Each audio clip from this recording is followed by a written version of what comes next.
do minor, do minorda, do minor akordda do, mi bemol, sol notası var. Şimdi do minorun birinci tutuluş görünüşü. Üçüncü perdeden baraya koyacağız. Dördüncü perdeden ikinci kırış. Beşinci perdeden hem üçüncü, dördüncü kırışlar. Do minor. Birinci tutuluş görünüşü. Do minor akordun birinci tutuluş görünüşü, birinci variantı.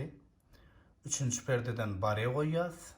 Dördüncü perdeden ikinci kırış. Beşinci perdeden üçüncü, dördüncü kırışlar.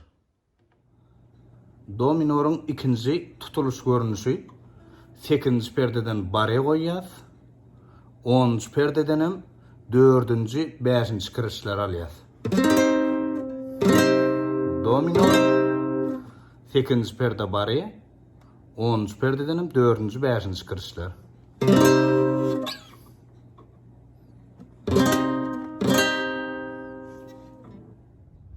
Do minorun ikinci tutuluş görünüşü. 8. perdeden baraya koyacağız. 10. perdeden hem 4.